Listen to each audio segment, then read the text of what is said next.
ইকরামাকে জঙ্গলে গিয়ে বেঁধে দাও হাতে পায়ে দড়ি দিয়ে, যাতে বনের হিংস্র পশুরা ইকরামাকে ছিঁড়ে ছিঁড়ে খেয়ে নেয়। কথা মতো কাজ হয়ে গেল। ইকরামাকে জঙ্গলে নিয়ে যে বেঁধে দেয়া হলো। ইকরামাকে বেঁধে দিয়ে সবাই চলে এলো। এদিক থেকে জঙ্গলের ভেতর দিয়ে বিভিন্ন হিংস্র পশুরা আসতে লেগেছে, একের পর এক চতুর্দিক দিয়ে আসতে লেগেছে। এ যুবকেরা কিন্তু ইকরামা অবাক হয়ে দেখে পশুগুলো আসে, কিন্তু কাছে আসছে না। দূর থেকে দাঁড়িয়ে দাঁড়িয়ে সবাই ইকরামার মুখের দিকে তাকিয়ে থাকে। আরে নবীর গোলাম, 1450-1500 বছর পর নবীর কথা বলার জন্য যদি এতগুলো মানুষ আমার মুখের দিকে তাকিয়ে থাকতে পারে, যে ইকরামা নবীকে জড়িয়ে ধরেছে, তার মুখের দিকে তো কায়নাত তাকিয়ে থাকবে। কি থাকবে না থাকবে? আমার দিকে তাকিয়ে থাকেন। আমার থেকে আপনাদেরকে দেখতে অনেক সুন্দর, আমার দিকে তাও তাকিয়ে আছে কেন না? হুজুরের কথা বলছে। এই তাকানোটা আমার কৃতিত্ব নয়, হুজুরের বলছি তাই। এই ঠিক বলছি তো না? এখানে এমনও ছেলে বসে আছে যারা জলসাতেই বসে না, কথা বুঝে আসছে না, তাও দেখো মুখের দিকে কি জন্যে? হুজুরের কথা বলছি। তাহলে সম্মানটা কার জন্য? জোরে বলুন, হুজুরের জন্যে। কার জন্যে? হুজুরের জন্যে। আর হুজুরকে যে যত ভালোবাসবে তার সম্মান আল্লাহ তত বাড়িয়ে দেবে। বলুন সুবহানাল্লাহ। ভাইরা আমার, ইকরামা দেখছো সব এসে গোল করে ঘিরে বসে আছে, আমার মুখের দিকে তাকিয়ে কেউ খাচ্ছে না। ইকরামা তার জবানে আরবি ভাষাতে এমন করে বলতে লেগেছে, খাচ্ছ না কেন তোমরা? আমাকে আগে আসো। আমার মতো হতভাগ্য আর কে আছে? আমি মুহাম্মদ রাসূলুল্লাহকে একটু জড়িয়ে ধরেছিলাম বলে আমার বাবা মাকে মৃত্যুদণ্ড দিয়েছে। ইকরামা তখন কিন্তু কলেমা পড়েনি, মন দিয়ে শুনবে। ইকরামা তখন ইসলাম আনেনি, ঈমান আনেনি, কলেমা পড়েনি। তখন সে বাপের দলেতেই ছিল, শুধু একটা কাজ করেছিল, আমার নবীর সুন্দর চেহারা দেখে, ওয়াদ্দুহাকে দেখে, চেহারায় ওয়াদ্দুহা, চেহারায় আনোয়ারকে দেখে থাকতে না পেরে জড়িয়ে ধরে ফেলেছিল। এই যুবকেরা ওই সময় ইকরামা বলতে লেগেছে, আমরা কেন আমাকে খাচ্ছ না? গিয়েছি আমাকে খেয়ে না। ওই সময় সে ওই পশুদের মধ্যে দেখে জঙ্গলের এক হিংস্র পশু সবার ভিড় ঠেলে আগিয়ে এসে বলে, তার ভাষাটাও মানুষের মতো বার করতে লেগেছে, আরবিতে বেরোতে লেগেছে, ইকরামা অবশ্যই খেয়ে নিতাম তোমাকে, কিন্তু তোমাকে খেতে আমরা পারবো না। মানুষের গোশত বড় সুস্বাদু লাগে, আমাদের খেয়ে নিতাম, কিন্তু তোমাকে খেতে পারবো না। এই জন্যে পারবো না, কেননা তোমার শরীর থেকে আখিরি নবীর খুশবু বেরোচ্ছে। আরো জোরে বলুন সুবহান। এ যুবকেরা, বাপেরা, মায়েরা, ইকরামা ঈমান আনেনি, ইসলাম কবুল করেনি, হুজুরকে শুধু জড়িয়ে ধরেছে, হুজুরের পক্ষে ছিল না। তাতে যদি জঙ্গলের অবেলা হিংস্র পশুদের হৃদয়ে আল্লাহ যদি ইকরামাকে খাওয়া হারাম করে দেয়, খাবি না, আমার বন্ধুকে জড়িয়ে ধরেছে, এবং সেই অবালা পশুর জবান দিয়েও আল্লাহ মানুষের ন্যায় কথা বার করাচ্ছে। পারে না? পারে না? আমরা তো ঘরে টিয়া পুষলে সে আমাদের মতো কথা বলে। কি মহান স্রষ্টার ক্ষমতা আছে না? না। সেই ইকরামা কলেমা না থাকা অবস্থা তো রাসূলকে যদি মহব্বতের সাথে জড়িয়ে নেওয়ার দরুন তার যদি জঙ্গলে হিংস্র পশুরা খাই না বলে, আমি আব্বাস সিদ্দিকী আপনাদের জিজ্ঞাসা করি, যদি আমাদের দিলে সচ্চা নবীর প্রেম ও মহব্বত আদব থাকে, কিয়ামতের দিন আল্লাহ জাহান্নামকেও বলে দেবে, এদের দিলে আমার হাবিব আছে, এদেরকে পোড়াবি না। জোরে বলুন সুবহান। আরো জোরে বলুন ইনশাআল্লাহ। হতে পারে না? কিন্তু সচ্চা মহব্বত কাকে বলে? যে মাদ্রাসা ভাঙবে তার সাথে দল করা, এখন তো মুসলমান করছে। আবার এই কথা বলার জন্য অনেকের আবার প্রেস্টিজে লেগে গেছে। একটা প্রচার হচ্ছে না চারিদিকে, তোমাদের এলাকায় প্রচার হয়েছে কি জানি না, একটা ছোট্ট ভিডিও ক্লিপ কেটে প্রচার হচ্ছে না? আমার অনেক ভিডিও প্রচার হচ্ছে, কোনটা 20 সেকেন্ড, কোনটা 30 সেকেন্ড, কোনটা 40 সেকেন্ড। ভাই যারা এই মোবাইল যে যারা রয়েছে এরা সব ভালো জানে, কোনো জায়গা থেকে না, কোনো জায়গা থেকে হ্যাঁ, কোনো জায়গা থেকে বলো, কোনো জায়গা থেকে করো, কোনো জায়গা থেকে এই অক্ষর নিয়ে জুড়ে একটা সেন্টেন্স করা যায় না, যায় না? আজকে টেকনোলজির সময়, করা যায় না, যায় না? হ্যাঁ, তারপরে নতুন এখন আবার একটা অ্যাপ বেরিয়ে গেছে, ও তো সব করতে পারে। ও তো মহিলাকে পুরুষ বানিয়ে দিচ্ছে, পুরুষকে মহিলাও বানিয়ে দিচ্ছে, সব হচ্ছে আখেরি জামানা। মোমেনের বৈশিষ্ট্য কি? মোমেন কখনো শোনা কথাতে বিশ্বাস করবে না, ভেরিফাই না করে, যদি সেটা তার ইজ্জতের উপর আঘাত হয়। কথা মাথায় শুনছে? কিন্তু একটা ভিডিও সমাজে চলছে খুব, কি ভিডিও? আব্বাস সিদ্দিকী বলেছে টিএমসি কে ভোট দেওয়া নাকি হারাম। আপনারা শুনেছেন? এই শুনেছেন তো নাকি? তো এইটার আগে কি বলেছি, পরে কি বলেছি, এটাও দেওয়া দরকার ছিল তো নাকি? দিয়েছে? শুধু ওইটুকু দিয়েছে। এক কথা বুঝছেন না, বোঝেন না? এখন এই বিষয়টা পুরো জানার ইচ্ছা আপনাদের আছে কি?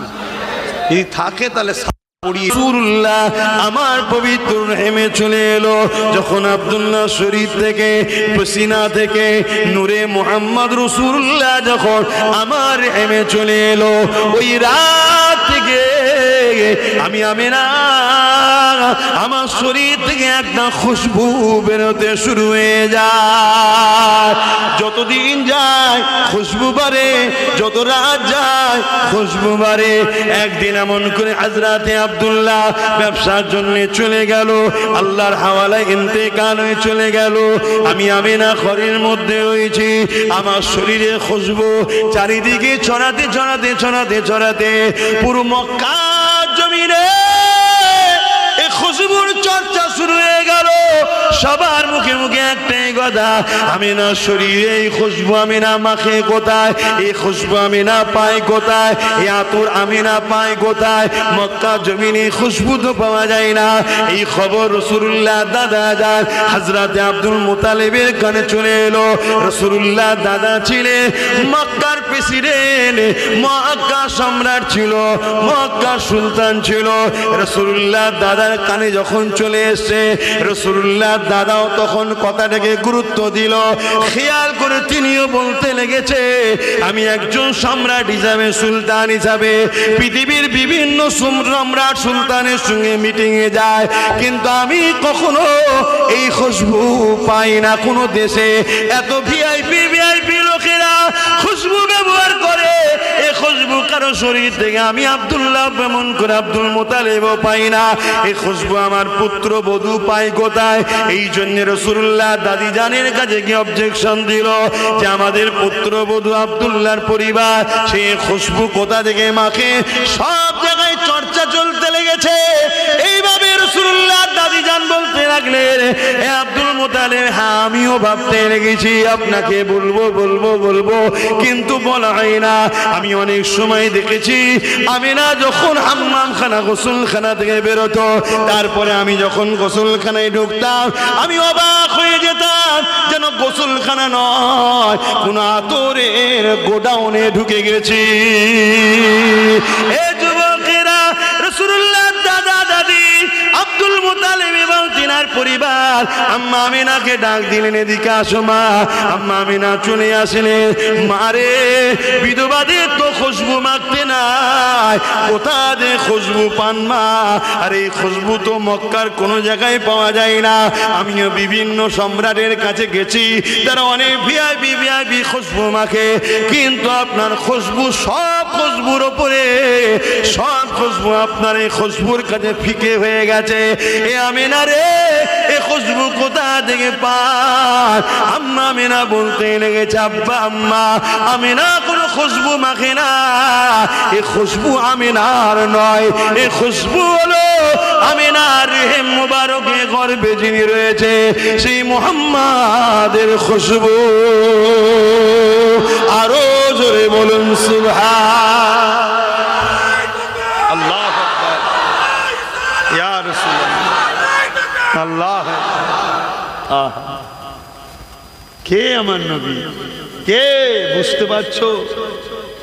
এই দুনিয়ায় যুগে যুগে এরকম কুকুর জাহান্নামের এসেছে যারা আমার নবীর বিরোধী করেছে, আমার নবীর দিনকে মিটাতে চেয়েছে, কোরআনের বিরোধী করেছে, আল্লাহর উপরে মিথ্যাচার করেছে।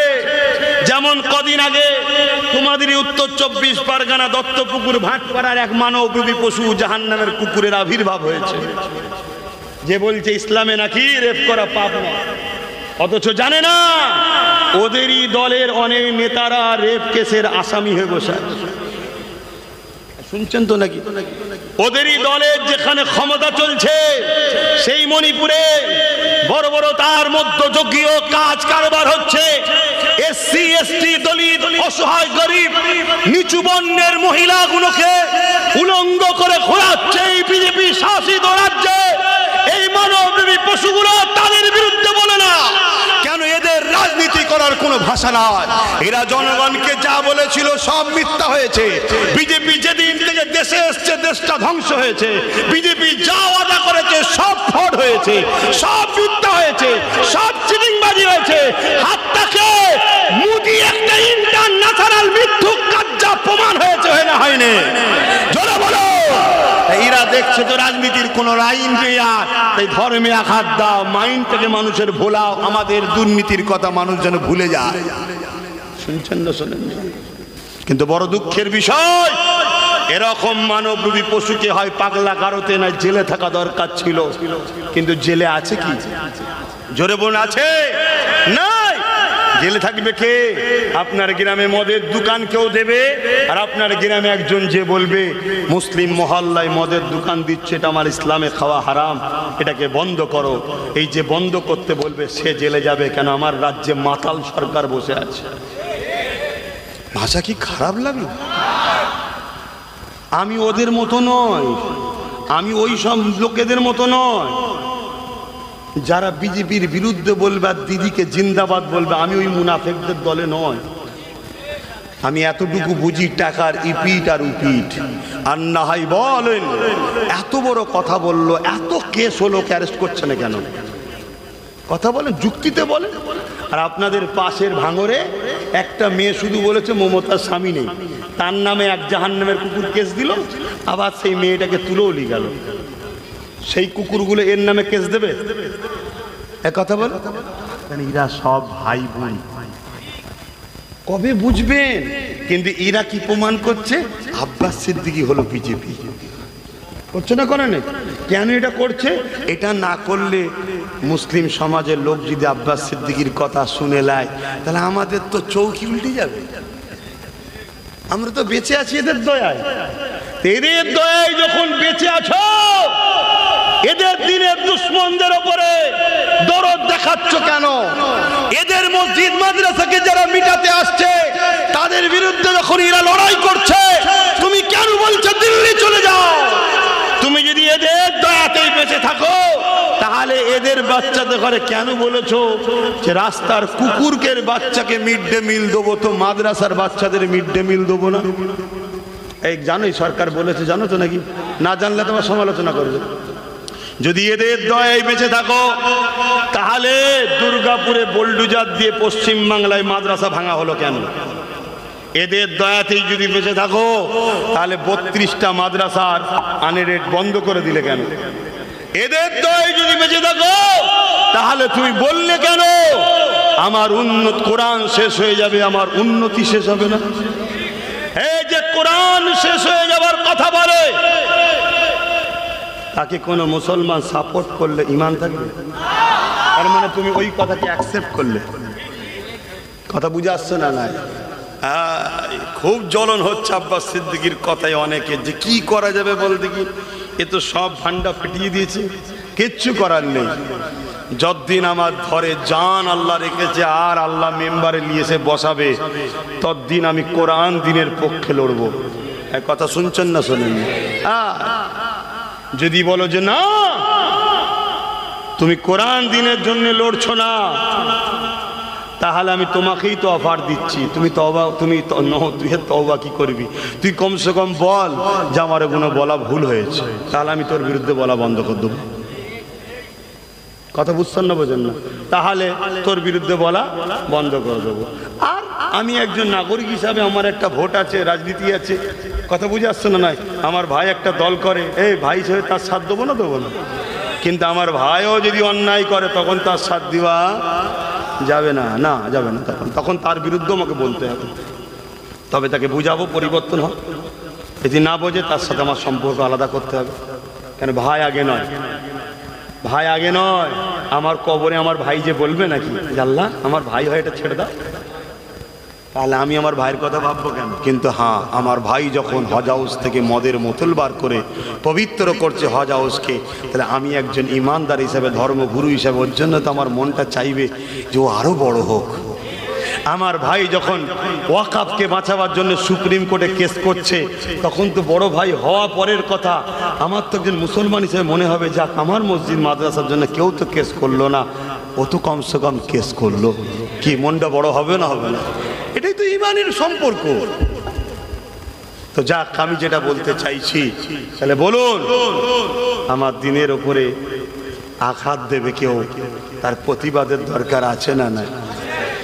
কিন্তু ধরবে কি গো? এই ভাটপাড়ার অর্জুন সিংকে অ্যারেস্ট করবে? জোরে বলেন। যদিও চাপে পড়ে করে, কিভাবে করবে? এই তুই ওরম করিসনি, খুব ফেঁসে গেছি বুঝলি, তোকে একদিনের জন্য ভরি না করে দেবো পরের দিন। বুঝছেন না? বোঝেন? একটু মাথায় রাখেন, একটু বোঝেন, নাই বিরাট বড় ক্ষতি হতে চলেছে, বিরাট বড় ক্ষতি হতে চলেছে। একটা সামনে ভয়ানক দিন। আমি অনেক আগে বলেছিলাম একটা কথা, যে একটা দিন আসছে তোদের নাগরিকত্ব কেড়ে নেবে। সেদিন আব্বাস সিদ্দিকীকে বলবি যে ভাইজান আমার ভুল হয়েছে, বা তোমার কথাই ভোট দেবো, সেদিন আর তোর কিছু উপায় থাকবে না। বলেছি না বলিনি? অনেক আগে বলেছিলাম, আজকে সেই দিন আসছে। আমার তো মনে হচ্ছে আগামী কাল পরশু থেকেই বাড়ি বাড়ি নোটিশ আসবে। শুনছেন না? শুনুন, আগামী কাল পরশু থেকেই বাড়ি বাড়ি নোটিশ আসবে। আমি সেদিন আমাকে 5-6-10 বছর আগে থেকে বুঝাচ্ছে, তাই চিল্লাচ্ছি। কি দরকার ছিল?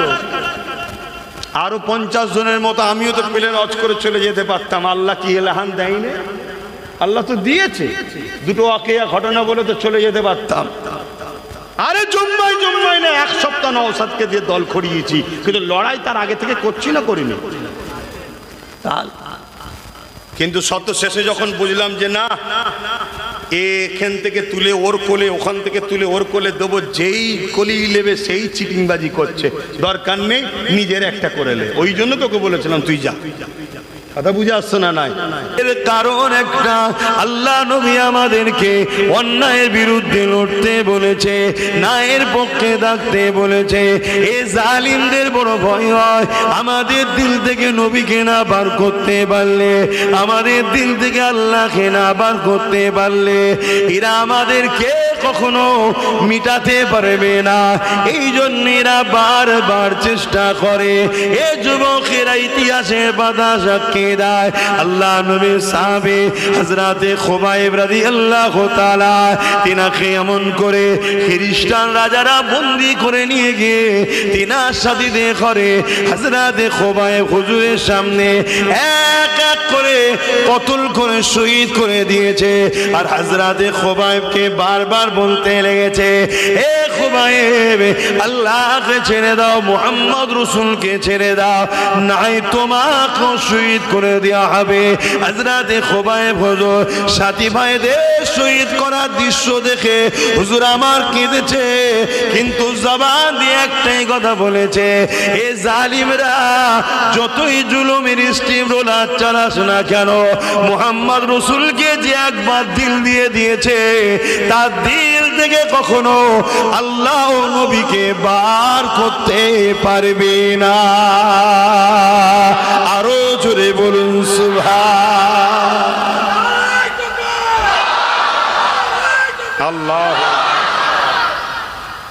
এটা সত্য না মিথ্যা?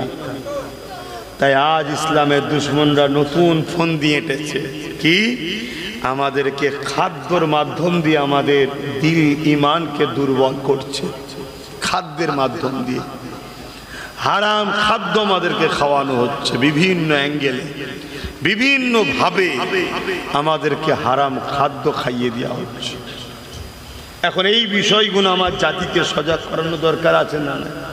কিন্তু সজাগ যখনই করতে যাব আমার সঙ্গে টক্কর হয়ে যাচ্ছে জালিম শাসকদের। কেন আজকের দিনে বুকে হাত দিয়ে বলুন, আমার দেশে কেন্দ্রে যে সরকার আছে সে ইসলামের পক্ষে না বিরুদ্ধে? এটা সত্য না মিথ্যা? তাহলে আজ যখন আমি তারা কিভাবে আমাদেরকে মিটাতে চাইছে, আমাদের যুব সমাজ, আমাদের বুনেদের ঘরে আমাদেরকে কিভাবে অ্যাটাক করছে, কোন পথ দিয়ে তারা আমাদেরকে দুর্বল বানাচ্ছে, এটা যখনই বলতে যাব তাহলে তাদের সঙ্গে আমার টক্কর হবে তো। কিন্তু এই টক্করে যদি আমার কওমের লোকই আমাকে ভুল বোঝে, কওমের লোকই যদি আমায় খারাপ বোঝে, তাহলে দুঃখ রাখবো কোথায়? কিন্তু কওমের কথা তো ভাবতে গেলে হবে না। কওমের 4টে লোক 5টা লোক নিয়ে তার কম নয়, ঠিক না বে ঠিক গো? নতুন প্রজন্ম উঠছে, এদের কথাও ভাবা দরকার আছে না? না তাহলে আমাকে তো হক কথা বলতে লাগবে নাকি গো? ভাইরা, নওজওয়ানেরা, তরুণেরা, এ নবী পাকের প্রেমিকেরা, খুব সাবধান হয়ে যাও। গুনাহ 100-র মধ্যে 70 ভাগ হলো এই মুখের দ্বারা হয়ে থাকে। 100টা গুনার মধ্যে 70 ভাগ এই মুখের দ্বারা হয়ে থাকে। 100 ভাগের মধ্যে এই মুখ যে সামলাতে পেরেছে সে বহুত কিছু করে ফেলেছে।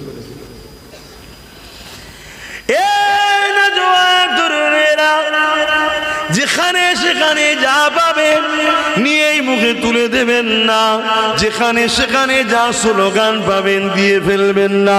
কেননা অনেক স্লোগান এমন আছে যে স্লোগানের মধ্যে কুফরি রয়েছে, যে স্লোগানের মধ্যে শিরক রয়েছে, যে স্লোগানের মধ্যে ইসলাম বিদ্বেষী কথা রয়েছে।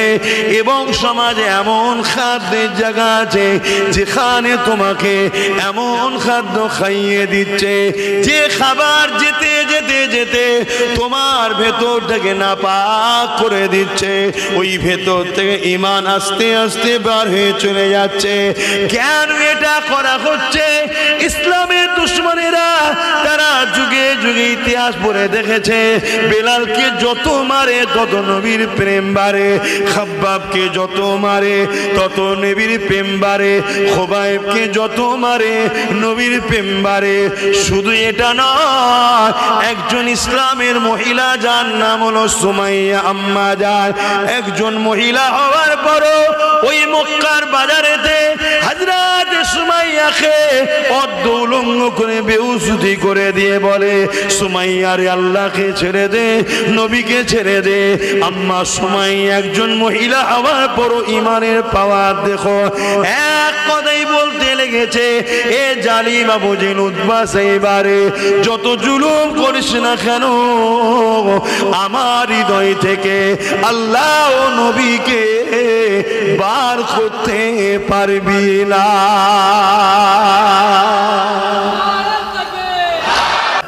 এটা মাথার মধ্যে ঢুকিয়ে নাও।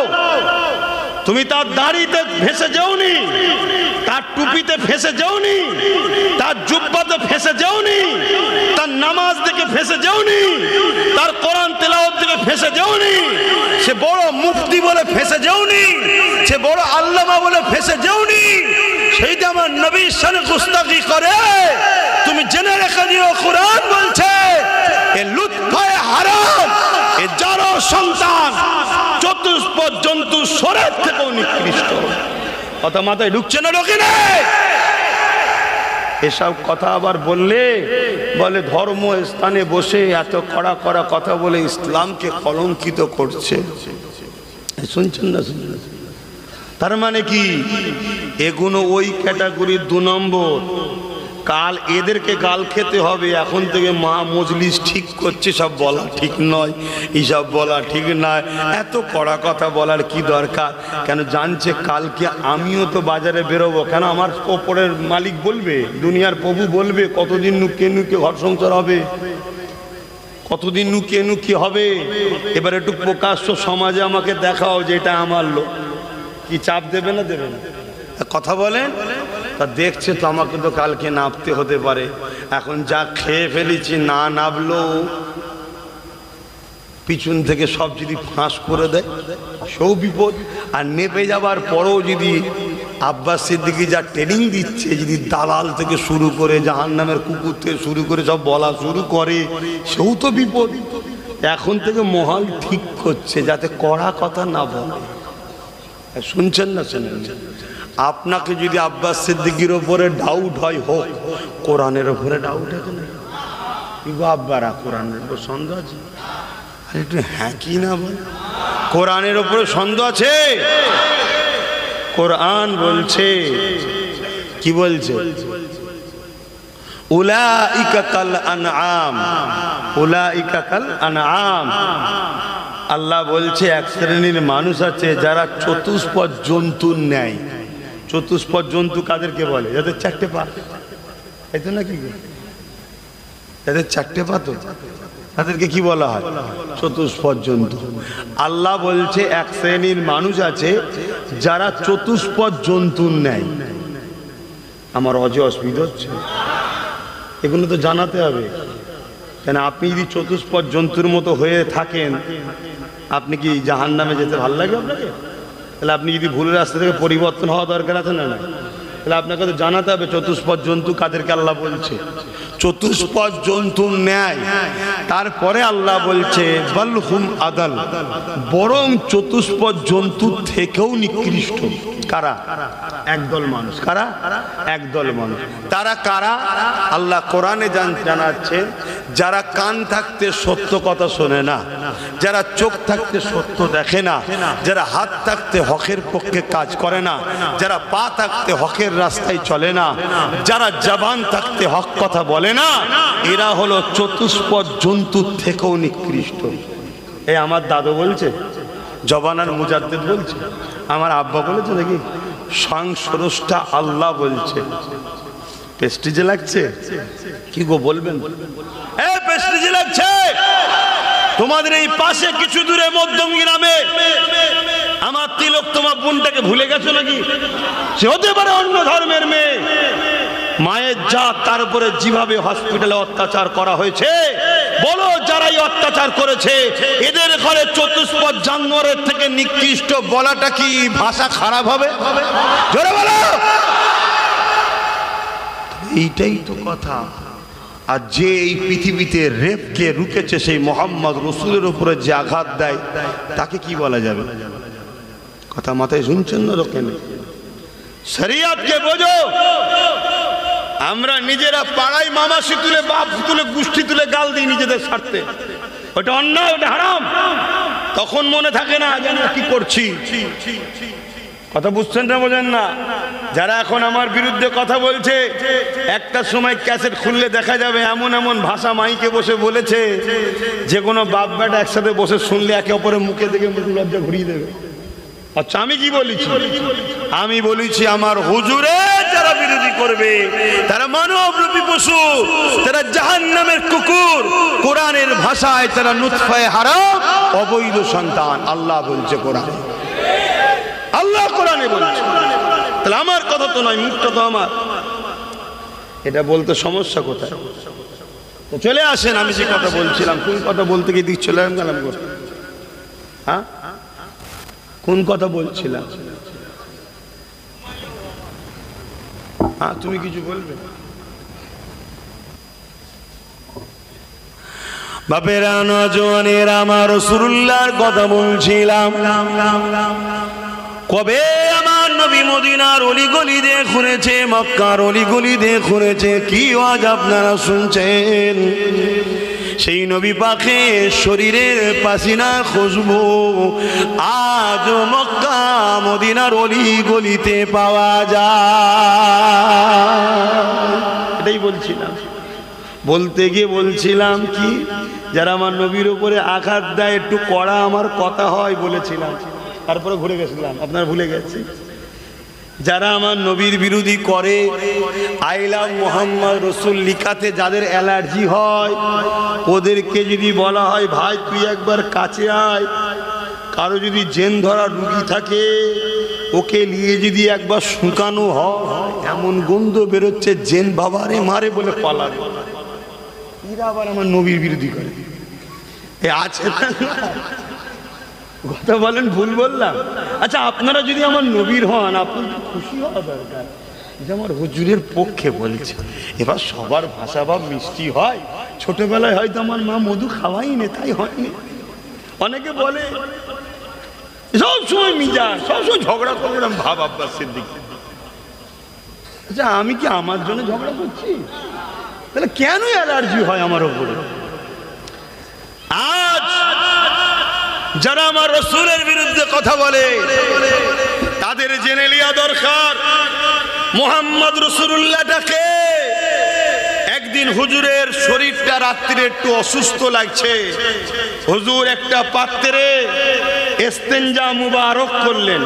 ইস্তেঞ্জা, হ্যাঁ বলেন ইস্তেঞ্জা, প্রত্যেকে মুখ খুলে বলেন ইস্তেঞ্জা। যদি কেউ ইস্তেঞ্জাকে মুবারক বলতো, পেস্টিজে লাগিয়ে ইস্তেঞ্জা মুবারক বলবো, জানতে হবে কোন বক্তা জাহান্নামের কুকুর হয়ে গেছে। হ্যাঁ শুনছেন তো নাকি?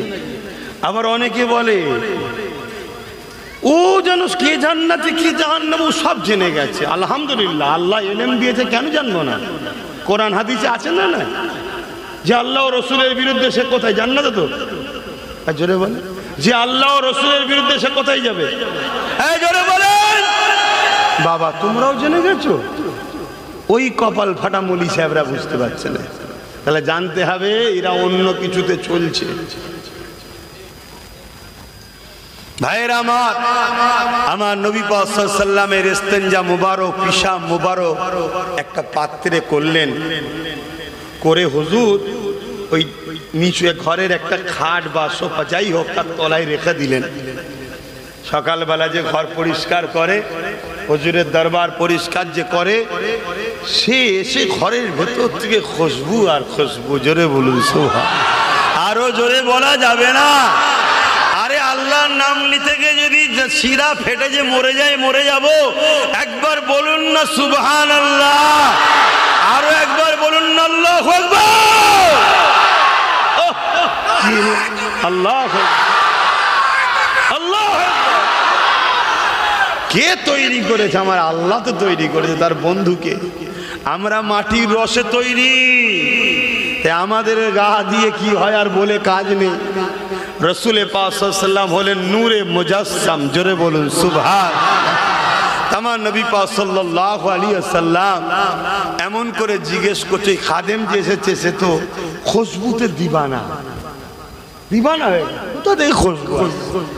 খেয়াল করে করে করে করে পাত্রের কাছে গিয়ে দেখছি খুশবু পাত্র থেকে বেরিয়েছে, পানি রয়েছে, দিবানা হয়ে যে পান করে নিয়েছে।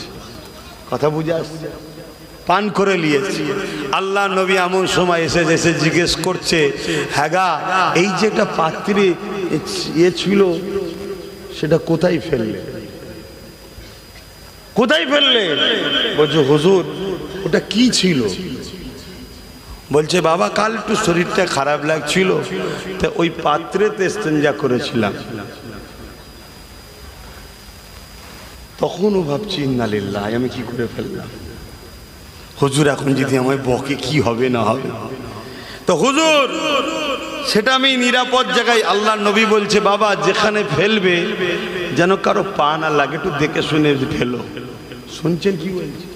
তখন সাহাবী খুশি হয়েছে, শান্ত হয়েছে যে হুজুর এমন জায়গায় ফেলেছি, এমন জায়গায় রেখেছি কেউ বেয়াদবি করতে পারবে না। কোথা ফেলেছো বাবা? হুজুর খুশবুর চোটে পান করে ফেলেছি। বলুন সুবহানাল্লাহ।